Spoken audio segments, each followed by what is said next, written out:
There's just no end to the Jewish lobby's warmongering on Capitol Hill. For with yet another AIPAC-drafted bill passed last week by the Jewish-bought House, stipulating more crushing sanctions on Iran, America is being pushed one step closer into a disastrous war in the Persian Gulf. In other words, whatever legislation Jewry drafts, Congress will pass.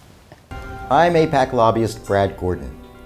Iran poses a strategic threat to the United States and an existential threat to Israel.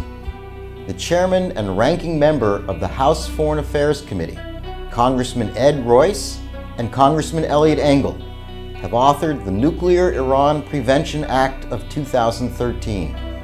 The bill's key provisions include requiring countries to reduce their imports of Iranian crude oil by a combined 1 million barrels a day within 1 year, bringing Iran's oil exports to virtually zero.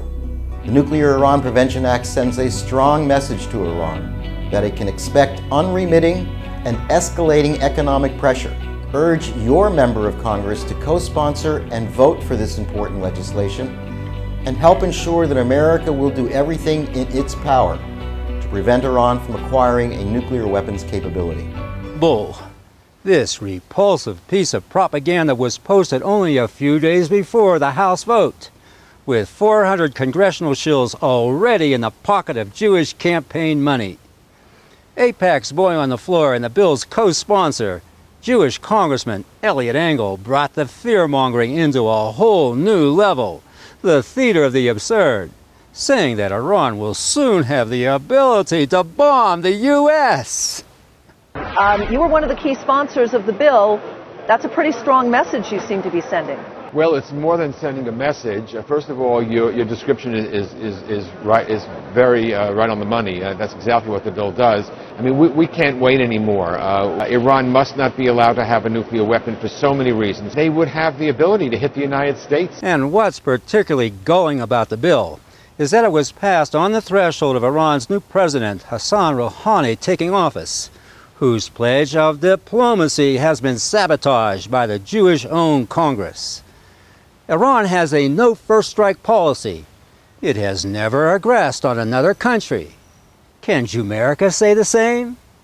Snubbing the sanctions, Rouhani reminded all the countries encircling the genocidal state of Israel that the occupation of Palestine remains a gaping wound on the body of the Muslim world.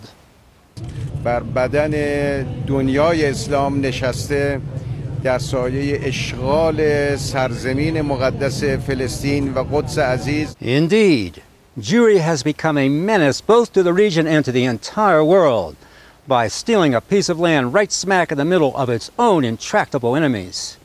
And the Jew-directed sanctions against Iran are backfiring, hardening the resolve of that ancient noble country, wrecking all efforts for responsible diplomacy. Sanctions upon sanctions have only driven Iran into self-sufficiency, where natural gas-powered vehicles and hydroelectric dams have become integral parts of the nation's domestic landscape. Iran's top customer, China, is also standing firm, vowing that all sanctions outside the purview of the UN will be ignored. Simply put, Iran, with its export and domestic economy intact, refuses to become the West's next victim state. And the Jews who rule the West don't like it. Too bad. The Zionist experiment has shown itself to be a failure and a fiasco on so many levels that it confounds both reason and reality. Occupied Palestine, nothing less than a wound on the entire world, can only be liberated by erecting a fully democratic one-state solution where the Jewish racist ideology collapses. It's time for Americans to stop taking orders from the Jews. When will we stop fighting their wars? When will we stop pursuing their goals of dividing the world through continual conflict? It's time we said enough to Jewish warmongering. You may be called an anti-Semite if you do, but your children will call you a coward if you don't.